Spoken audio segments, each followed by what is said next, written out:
Nous allons dire au Seigneur de nous parler ce matin et de nous faire du bien au travers de sa parole. Est-ce que chacun peut prendre sa main droite posée sur son cœur? Quand le Seigneur était en train de parler à mon cœur cette nuit, j'étais un peu troublé. Vous savez, quelquefois quand le Seigneur nous parle, il nous transmet son tempérament, il nous transmet ses émotions, ses sentiments les plus profonds. Le monde de Dieu est un monde de responsabilité. Dieu tout-puissant. J'aimerais, Seigneur, que tu parles au cœur de chacun.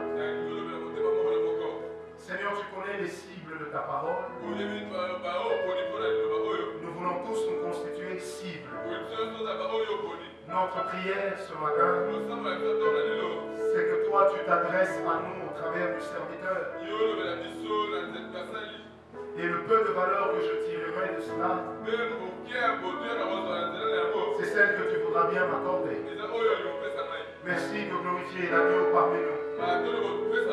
Ceux qui vont nous suivre ce matin, ceux qui nous suivront sur les réseaux, sur Internet, que tu parles aussi à eux. Que leur cœur entende et connaisse la vérité. Au nom de Jésus, nous disons Amen. Que Dieu vous bénisse. Salut votre Alléluia. Que le nom du Seigneur soit glorifié. Amen. 2 Samuel 24.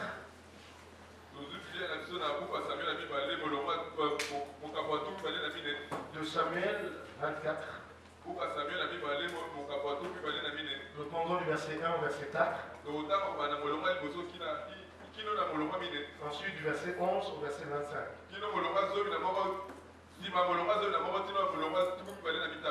2 Samuel 24, verset 1. La colère de l'Éternel s'enflamma de nouveau contre Israël, et il excita David contre eux en disant: Va, fais le dénombrement d'Israël et de Juda. Et le roi dit à Joab, qui est chef de l'armée et qui se trouvait près de lui: Parcours toutes les tribus d'Israël, depuis Dan jusqu'à Beersheba, qu'on fasse le dénombrement du peuple, et que je sache à combien il s'élève. Joab dit au roi que l'Éternel, ton Dieu, rende le peuple 100 fois plus nombreux, et que les yeux du roi mon Seigneur le voient. Mais pourquoi le roi mon Seigneur veut-il faire cela? Le roi persista dans l'ordre qu'il donnait à Joab et aux chefs de l'armée. Et Joab et les chefs de l'armée quittèrent le roi pour faire le dénombrement du peuple d'Israël. Amen. Amen. Si je peux avoir un son, verset 11. Le lendemain, quand David se leva, la parole de l'Éternel fut ainsi adressée à Gad, le prophète, le voyant de David.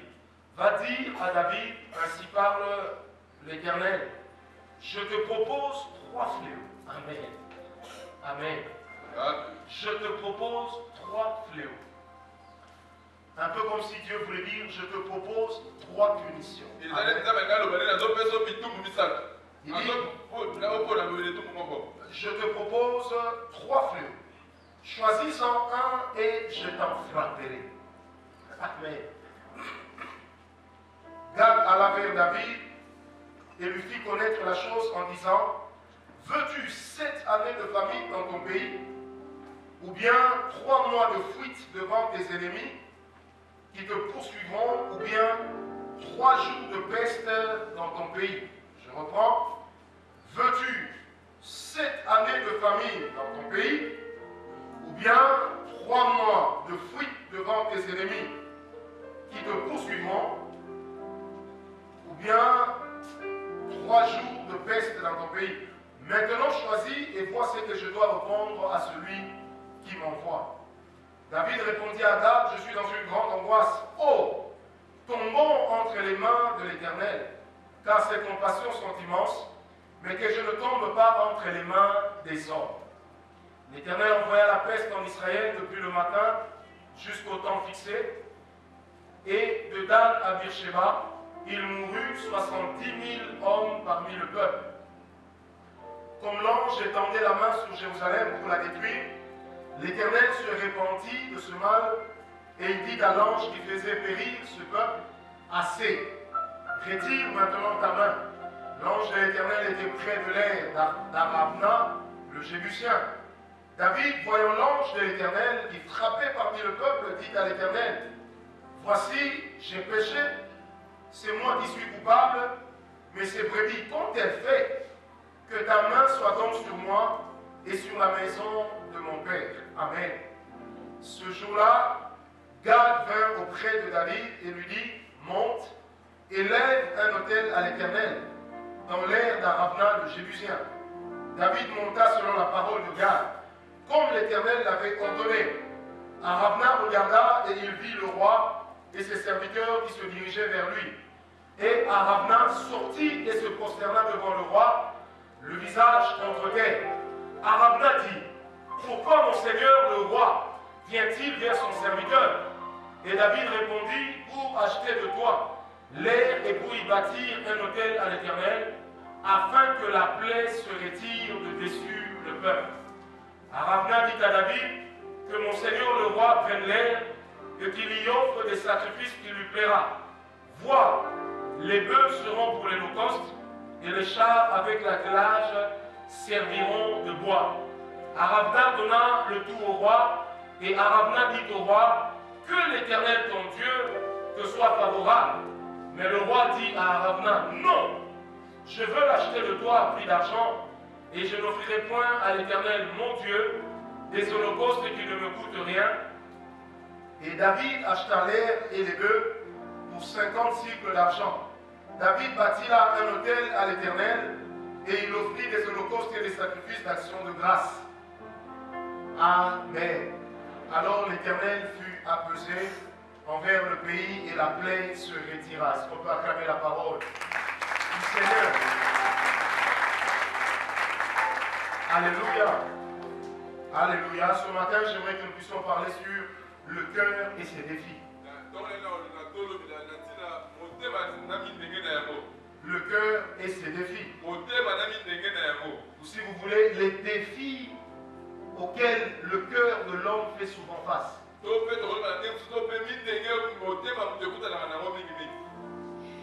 Quand j'étais en train de préparer cet enseignement ce matin, je me suis rappelé qu'un jour j'étais invité dans une église dans un certain pays et je devais parler sur le trône de Dieu ou sur le règne de Dieu. Et cette nuit-là, je n'avais pas du tout dormi. Quand je suis arrivé dans cette église, le Seigneur avait été très dur envers le peuple. À telle enseigne que je me posais la question pourquoi. Amen. Je posais la question Seigneur pourquoi. Et ce matin nous allons découvrir pourquoi. Proverbe 4 verset 23.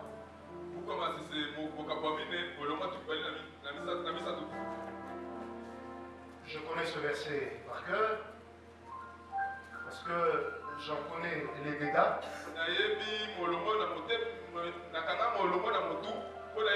Garde ton cœur plus que toute autre chose, car de lui viennent les sources de la vie. Une certaine version dit garde ton cœur au-delà de toute chose. Car c'est de lui que se trouvent les issues de la vie. Et lorsque le roi David parle dans le psaume 84, il dit lorsque j'entre dans mon cœur, j'y trouve des chemins tout tracés. C'est parce que la plus grande richesse que Dieu a accordée à l'homme se trouve en réalité dans son cœur. Le cœur est le seul mot biblique dans la Bible qui exprime deux réalités de l'homme. Le cœur exprime à la fois la réalité de l'âme et le cœur exprime la réalité de l'esprit. En fait, lorsque dans la Bible on parle du cœur, quelquefois on parle de l'âme. Mais il arrive aussi qu'on soit en train de parler sur l'esprit. Mais la confusion est telle que c'est difficile de savoir lorsqu'on est en train de parler de l'âme ou lorsqu'on est en train de parler de l'esprit. Car en réalité, au niveau de l'âme, tout comme au niveau de l'esprit de l'homme, on y trouve à la fois des sentiments. On y trouve également des émotions. Et l'homme étant souvent conduit par ses émotions et ses sentiments, la Bible va jusqu'à parler d'une intelligence spirituelle et elle parle aussi d'une intelligence animale. L'intelligence animale n'est pas forcément une intelligence contre laquelle Dieu se lève. Non. Parce que ça fait partie de ce que nous avons comme information dans nos neurones. Et de la manière dont nous les utilisons. Mais il y a aussi l'intelligence spirituelle dont on parle dans Romains, lequel se renouvelle dans la présence de Dieu. Et l'intelligence spirituelle, c'est lorsque l'homme acquiert le raisonnement de Dieu. Ça veut dire dans les circonstances précises de la vie, il ne réfléchit pas ni ne réagit comme il se devait, mais il le fait selon que l'Esprit de Dieu le conduit. Bien aimé, la richesse que nous possédons, ce n'est pas l'argent que nous avons dans nos poches, ce ne sont pas les comptes en banque que nous avons, ni la taille de notre chéquier, mais c'est la qualité de cœur que nous avons. Il est difficile de remporter des victoires contre les défis extérieurs lorsque nous n'avons pas encore remporté les défis intérieurs. Les défis intérieurs définissent à la fois l'activité de notre esprit et définissent aussi l'activité de notre âme. En réalité, notre foi, la qualité de notre onction, la victoire de la prière sont tirées profondément de l'activité de notre cœur.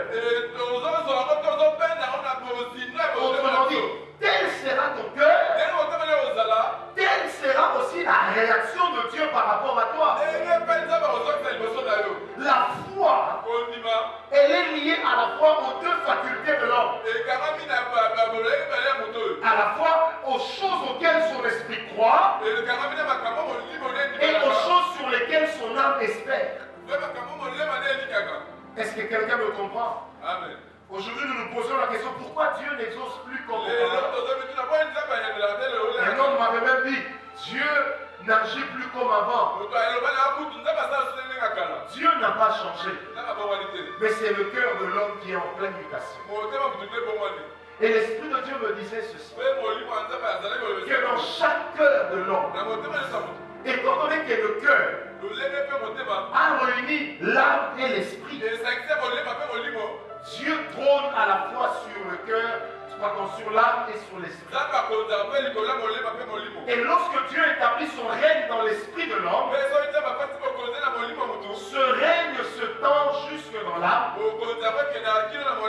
Et lorsque ça arrive dans son corps, ça enlève la maladie. C'est pourquoi quand Jésus a sauvé l'homme, il a sauvé dans son esprit, rétablissant son esprit en position de supériorité. Il l'a sauvé dans l'âme, lui donnant la capacité d'être renouvelé intérieurement. Mais il l'a aussi sauvé dans le corps, afin que l'homme puisse prétendre à la santé divine. Mais généralement, quand nous avons des besoins, nous sommes prompts à les exprimer à Dieu. Nous allons directement dire à Dieu, Seigneur, souviens-toi de nous. Agis en notre faveur.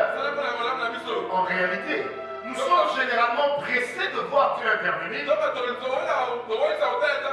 lorsqu'il s'agit de nous. Amen. Je répète, nous sommes pressés de voir Dieu agir lorsqu'il s'agit de nos intérêts. Parce que le comble est que, même dans la vie de certaines personnes qui sont des adorateurs,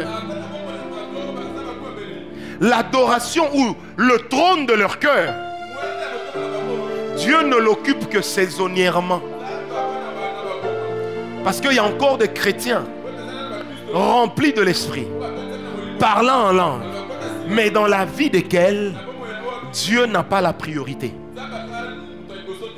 Amen.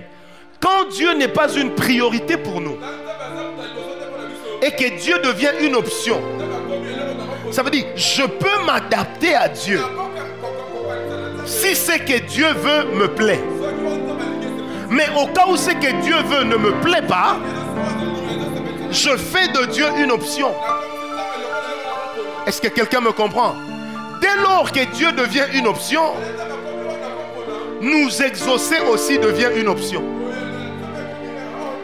Parce qu'il est écrit dans 1 Samuel 2, verset 30, « J'honore ceux qui m'honorent et je déshonore ceux qui me déshonorent. » Si tu traites Dieu comme une option, Dieu t'exaucera aussi en option. Ça veut dire la possibilité de ne pas être exaucé augmente. Et Dieu, ça ne lui fera rien. Dis à ton voisin, nous n'avons pas tous la même valeur devant Dieu. Non, dis-le lui très bien, nous n'avons pas tous la même valeur. C'est un faux enseignement que de croire que tous les hommes sont pareils. La qualité que Dieu nous reconnaît dépend de la qualité des cœurs qui s'approchent de lui. Et le défi le plus important, la chose qui a l'habitude de narguer l'homme, généralement c'est son propre cœur. Est-ce que quelqu'un m'a compris? Et il y a plusieurs personnes. Moi j'ai déjà entendu des gens me dire, nombreuses personnes, prophète, moi j'aime cette fille, mais si Dieu n'est pas d'accord, on verra bien. En fait, Dieu devient une option. J'aime ce garçon, mais si Dieu n'est pas avec moi, on verra bien. J'aime ce boulot, mais si Dieu n'est pas avec moi, on verra bien. Le problème c'est lequel? Quand Dieu n'est pas une priorité, il devient une option. Alors en ce moment-là, il y a généralement un esprit qui nous conduit au mal. Quand Dieu s'est fâché contre Israël, quand Dieu s'est irrité contre David, Dieu a laissé qu'un mauvais esprit séduise David, afin que cet homme qui était l'homme selon le cœur de Dieu puisse demander un dénombrement interdit par Dieu. Il savait que c'était interdit, mais il y avait en lui un esprit. La version d'Arbi dit ceci, qu'un esprit agitait David au-dedans. Il convoqua Joab. Il dit, Joab, va faire le dénombrement du peuple. Par respect, Joab voulait bien lui dire, mais c'est insensé.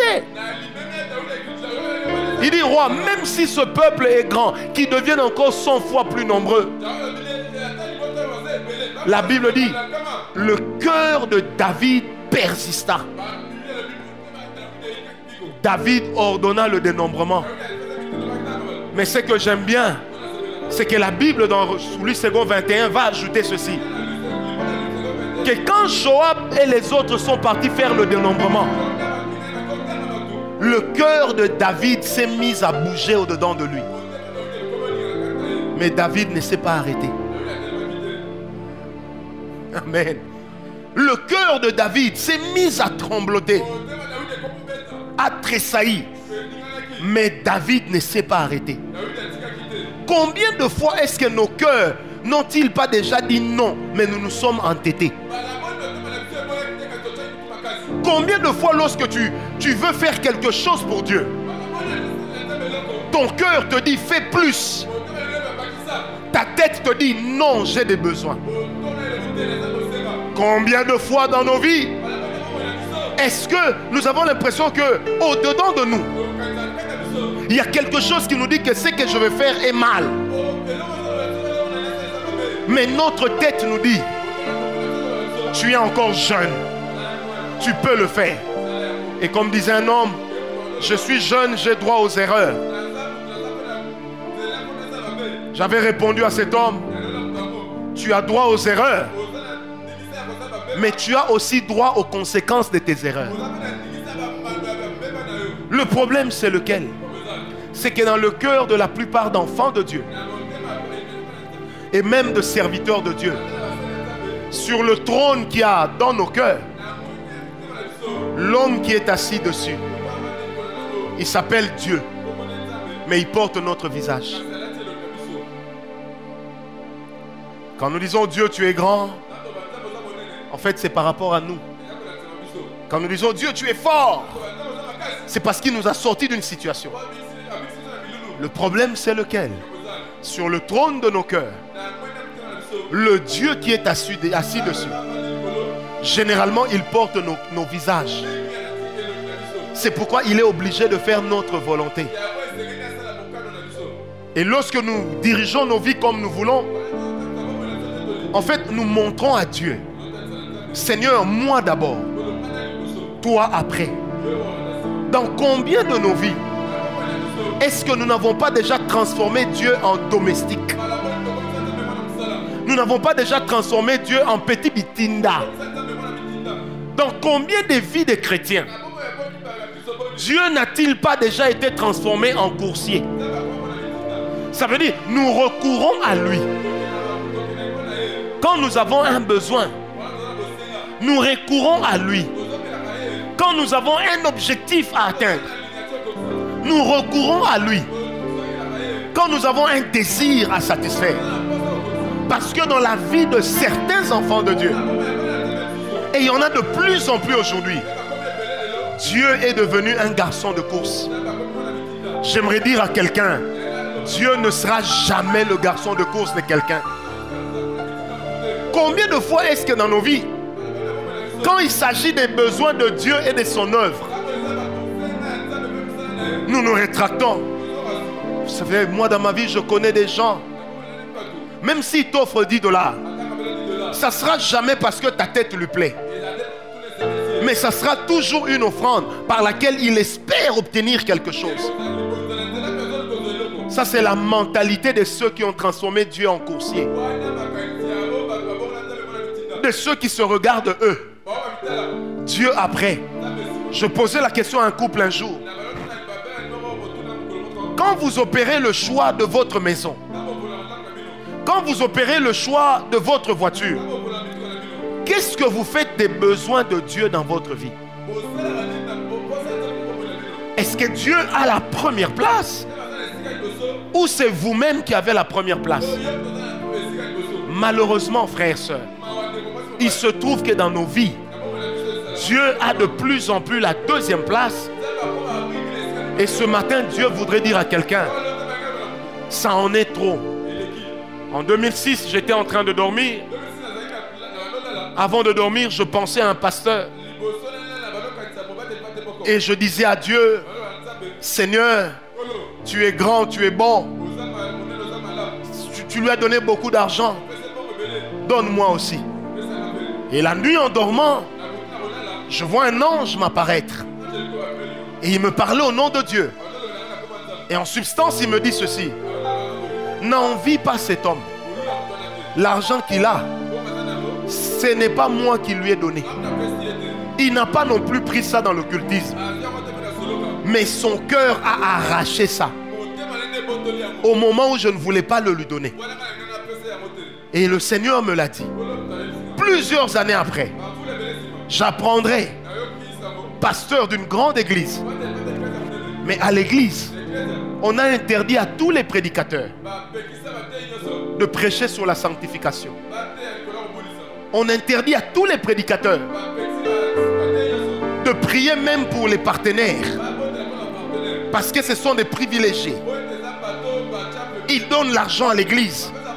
On ne doit pas bousculer leurs croyances. On ne doit pas bousculer leur paix. C'est eux qui font que l'église marche. Église de Dieu ou église des hommes? Église de Dieu ou église des hommes? Une église influencée par les partenaires finit par tomber dans le conformisme. Une église dirigée par des laïcs finit tôt ou tard par chasser l'essentiel de l'esprit pour garder les effets de l'esprit. Ça veut dire, on va chasser le Saint-Esprit dans sa sainteté, mais on va garder l'onction parce que ça nous permet d'atteindre les buts. Et c'est là que l'onction devient dangereuse pour l'homme. L'onction va donner des élévations aux hommes. L'onction va le faire prendre un ascenseur à tout le monde. Elle nous fera vivre les effets de la main de Dieu. Mais elle ne nous amènera plus chez Dieu. Mais comment des hommes qui étaient fidèles ont pu tomber dans ce genre de choses? La raison est simple. Sur le trône de nos cœurs, il y en a un que nous avons élevé. Il s'appelle Dieu, mais il porte mon visage. Amen. Amen. Il s'appelle Dieu, mais il porte notre visage. Combien de chrétiens ne sont-ils pas devenus idolâtres? Ils n'adorent pas Marie. Ils n'adorent pas le petit Jésus en porcelaine. Mais en fait, ils s'adorent eux. Ils s'adorent eux. Dieu est tellement relié à eux que celui qu'ils adorent, c'est eux. Et s'ils ouvrent bien l'œil, ils verront que généralement quand ils disent Dieu tu es grand, en fait au fond de lui il voulait peut-être dire gloire tu es grand. Il voulait peut-être dire Mélanie tu es grande. Mais il l'a appelé Dieu. L'idolâtrie entre dans nos cœurs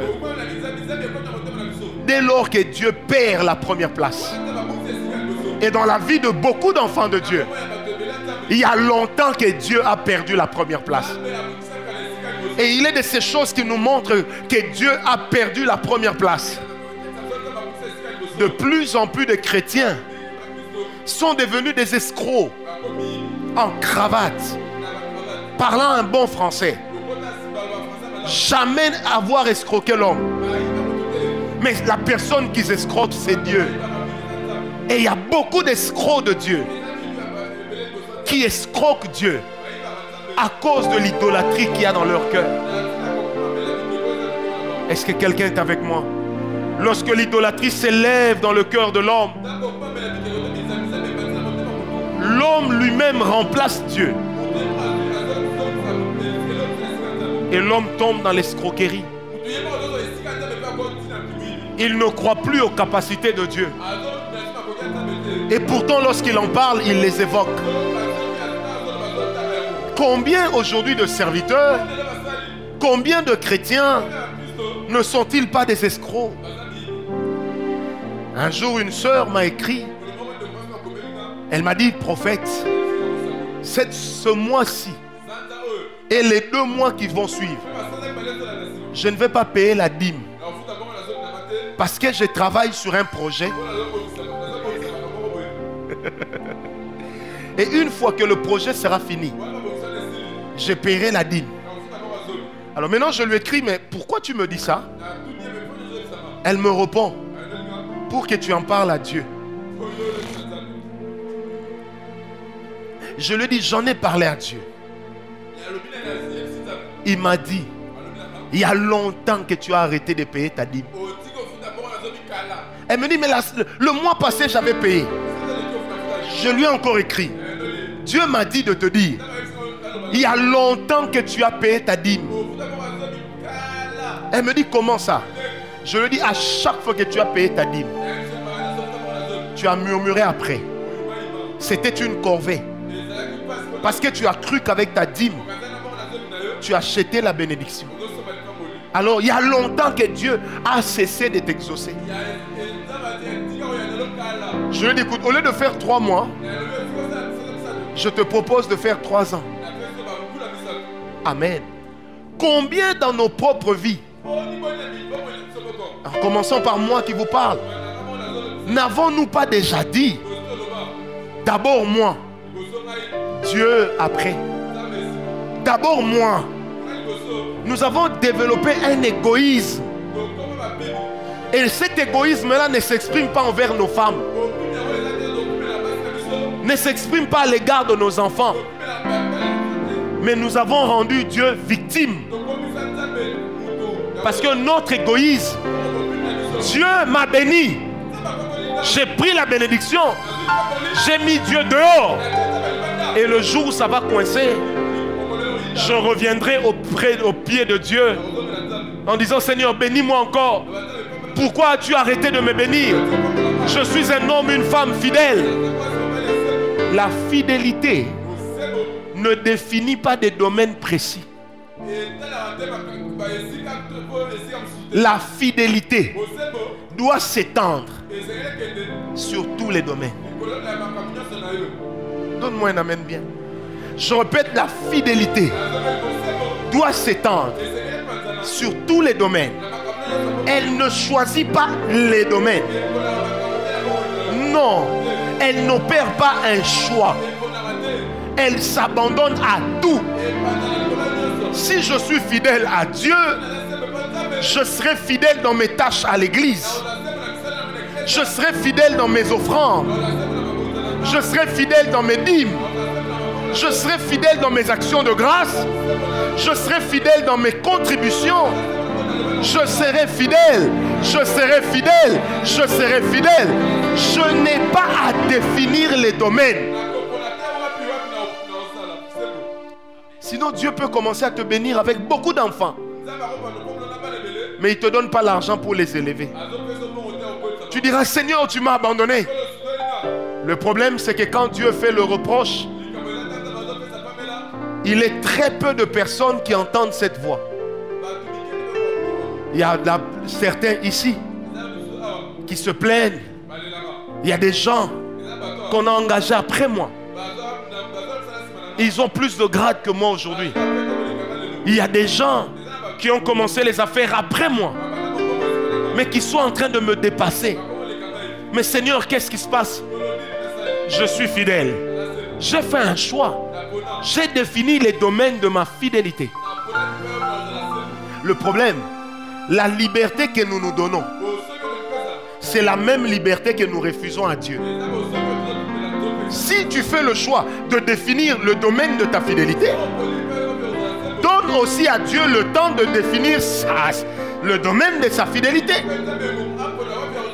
Et c'est là que Dieu peut te bénir en un, mais Dieu ne te bénit pas dans un autre domaine. Et tu remarques que d'un côté tu évolues, mais de l'autre côté tu n'évolues pas. La panne n'est jamais du côté de Dieu. Revoyons les dispositions de nos cœurs. Je répète, revoyons les dispositions de nos cœurs. Nous avons commencé à calculer Dieu. Nous avons commencé à calculer les effets de Dieu. Si je prêche contre les deuxièmes bureaux, je perdrai une certaine catégorie de fidèles. Frère, je préfère les perdre que de perdre la fidélité de Dieu. Est-ce que quelqu'un m'a donné un amen? Très bien. Je connais de grandes églises dans ce pays où on dit aux prédicateurs, quand tu prêches, ne touche pas tel domaine. Ne touche pas tel domaine. Ne touche pas tel autre domaine. Ce sont les domaines réservés aux pasteurs de l'église. Tu n'as pas le droit de prêcher sur ça. Dans nos cœurs, il y a un Dieu que nous avons élevé. Ce Dieu-là porte notre visage. Dieu est relégué en seconde place. Des fois, les mêmes personnes auxquelles on dit contribuer aux besoins de l'église sont les mêmes personnes qui vous diront il n'y a pas d'argent. Mais ce sont les mêmes personnes qui se marient, laissant des dettes de l'achat partiel. Ce sont des fois les mêmes personnes, et quelqu'un me dira, mais se marier c'est une priorité. Ça dépend. Dieu doit être la première des priorités. Un vrai chrétien, quand il marche avec Dieu, la première question qui se pose: ai-je déjà fait pour Dieu ce que je devais faire? Et quand la Bible dit maudit soit l'homme qui fait l'œuvre de Dieu avec négligence, la Bible ne s'adresse pas qu'à ceux qui sont dans des départements. Mais la Bible s'adresse à tous ceux qui négligent Dieu et qui négligent son œuvre. Soit par la manière de faire, soit par la manière de donner. Appliquons la Bible. Combien sont des maudits? Combien sont des maudits? Combien sont des maudits? Lisons la Bible, adaptons-nous à la Bible. Combien d'entre nous aujourd'hui, en se regardant droit dans les yeux, peuvent se rendre compte qu'ils sont des maudits, des gens qui fuient l'église, le culte, parce qu'il fait chaud. Il fait chaud, je ne viens pas. Des gens qui disent: je n'ai pas mangé, je n'irai pas au culte. Des gens qui vous diront: j'ai prévu d'aller en Europe, que je parte d'abord, je viendrai payer ma dette après. Des gens qui ont relégué Dieu à la seconde place. Les gens qui se diront que j'achète d'abord mes costumes pour faire bien, l'œuvre de Dieu après. Frère, nous avons transformé Dieu en serviteur et nous sommes devenus des maîtres. C'est pourquoi nous ne sommes pas bénis. Et c'est pourquoi notre bénédiction est ralentie. Quand la voiture de la bénédiction vient vers nous, Dieu envoie un ange pour lui dire: tombe la frein en main, que cette voiture cesse d'avancer. Combien de personnes vous diront: je n'ai pas d'argent pour payer le transport pour aller à l'église?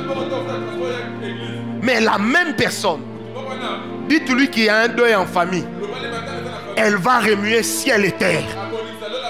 Elle trouvera l'argent du transport et elle trouvera l'argent de la cotisation. Le problème, c'est quoi?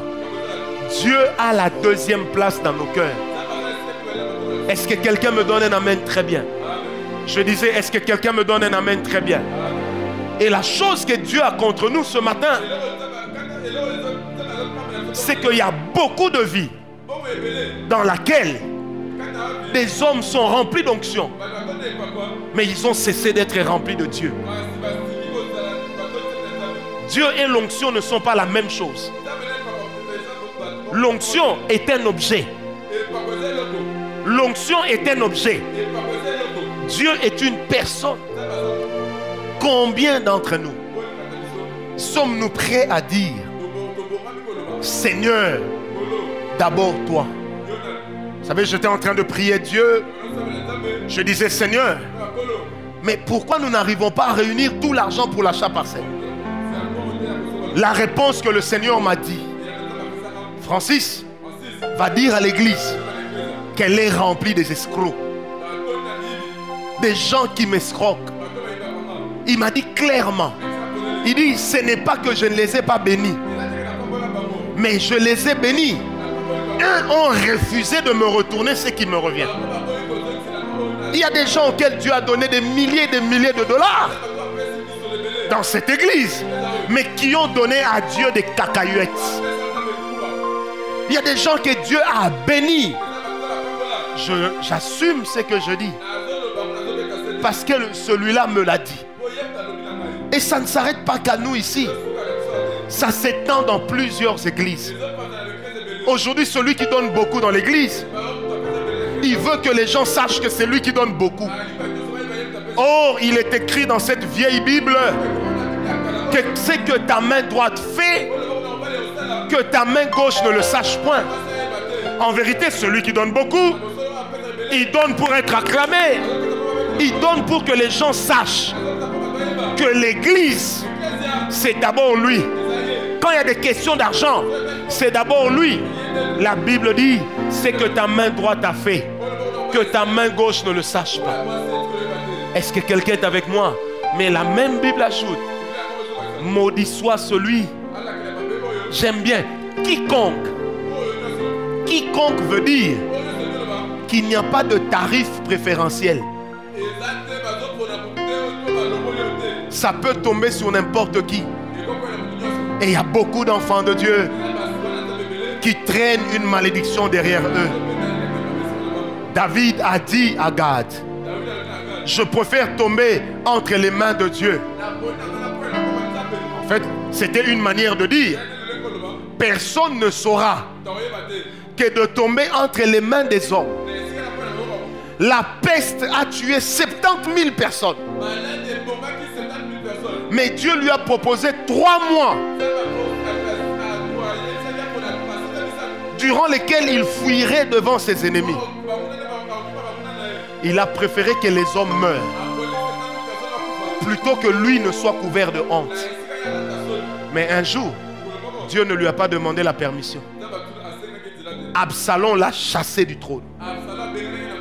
Double honte. Son propre fils. Double honte. Je dis bien son propre fils. Deuxièmement, un militaire formé par lui-même l'a chassé du trône. Pourquoi? Parce qu'au jour où il fallait choisir, il a préféré voir les autres mourir de peste. Il a préféré voir les autres mourir de peste. Parce que cela était dans son cœur. Plutôt que de fuir 3 mois devant l'ennemi. Le problème, c'est lequel? Il a choisi de tomber entre les mains de Dieu pour ne pas que la honte le recouvre. Mais ce qu'il ne savait pas, c'est que Dieu, lorsqu'il décide d'appliquer une sentence, il le fait toujours très bien.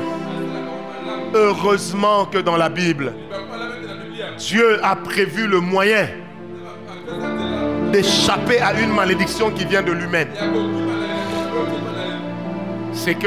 C'est d'envoyer Gad pour dire au roi, va m'offrir un sacrifice. Va sur le champ d'Arevna. Achète ce champ. Achète son bétail. Offre-le-moi en sacrifice. Je calmerai ma colère. Il y a des gens ce matin qui le savent. Ils vivent la colère de Dieu. Il y a des gens ce matin qui découvrent qu'ils sont déjà maudits parce que ayant négligé Dieu et son œuvre, il y a encore un champ quelque part. Je répète, il y a encore un champ quelque part. Il y a encore un champ quelque part. C'est ce champ-là que nous devons racheter. Et une fois que nous aurons racheté ce champ, nous offrirons notre holocauste sur ce champ-là. Et ce matin, parole de foi, nous avons un champ qui s'appelle un terrain. Il y a un endroit qui doit nous coûter de l'argent afin que lorsque nous l'aurons acheté et que nous aurons offert à l'Éternel notre holocauste, la malédiction s'éloignera de la vie de chacun. Pourquoi est-ce qu'on chasse ce démon de pauvreté, mais il revient toujours?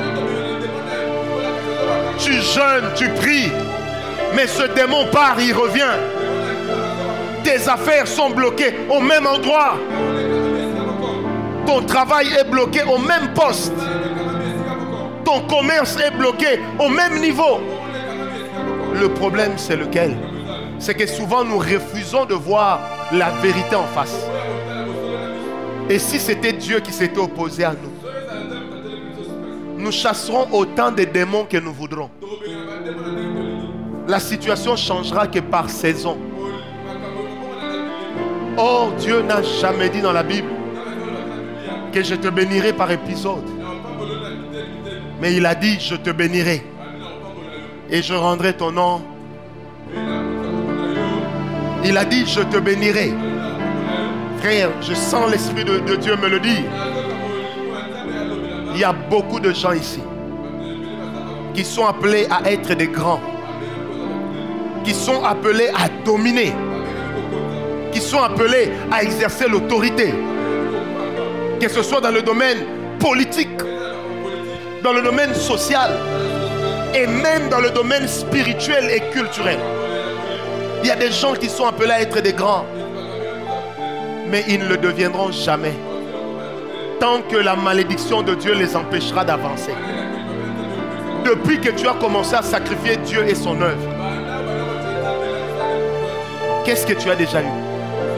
Remarque, à chaque fois que tu prends l'argent de la dîme et que tu l'utilises pour toi, ça ne t'apporte jamais le bonheur. D'une manière ou d'une autre, Dieu reprendra ce qui lui revient. Est-ce que quelqu'un est avec moi? Mais seulement, il changera de destinataire. Ça veut dire, au lieu que ça aille à l'église, ça peut aller dans la maladie de l'enfant. Au lieu que ça aille à l'église, ça peut aller dans la panne de la voiture. Au lieu que ça aille à l'église, ça peut aller dans un problème dans la famille. Quelqu'un m'a dit un jour, à chaque fois que j'ai l'argent, j'ai des problèmes au niveau de mon argent.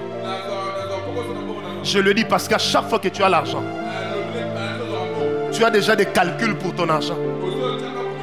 Mais je le dis, fais un exercice. À chaque fois que tu as l'argent, enlève la part de Dieu. Quand le problème surgira, dis à Dieu, je t'ai déjà donné ta part. Occupe-toi de ce problème. Et tu verras ce que Dieu fera. Amen. J'ai donné ce témoignage par lequel je vais finir. Le mardi, c'était lundi ou mardi, je ne sais plus. J'étais triste dans mon cœur. Je disais à Dieu, Seigneur, comment je n'arrive pas à terminer ma dette? Parce que j'ai pris et j'ai pris encore des dettes sur l'achat parcelle. Mais comment je n'arrive pas à terminer même ma part? Et j'ai dit à Dieu, si moi je ne termine pas, et les autres, qu'est-ce qu'ils feront? Ce matin-là, j'ai dit à Dieu, si tu me donnes l'argent, je vais te le donner. Tout ce que tu vas me donner, je te le donnerai aujourd'hui. Amen. Amen. Frère, et les cas dans minute et belleté. On m'a appelé, on m'a remis beaucoup d'argent. Pas beaucoup de centaines de milliers, non. Mais c'était quand même beaucoup pour moi. Ce soir-là, j'ai traqué Papa Georges. Quand je l'ai vu, je dis, je sais que tu dors peut-être. Mais je dois te remettre ce qui revient à Dieu.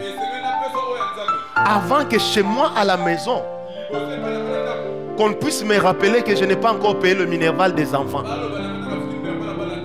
J'ai dit, avant qu'on me rappelle ça, qu'on me dise, tu n'as pas payé le deuxième trimestre, je préfère te donner ce qui est à toi. Et j'ai dit à Dieu, avant d'agir en père de famille, je préfère agir en fils de Dieu. Parce que Dieu, tu as la priorité dans mon cœur.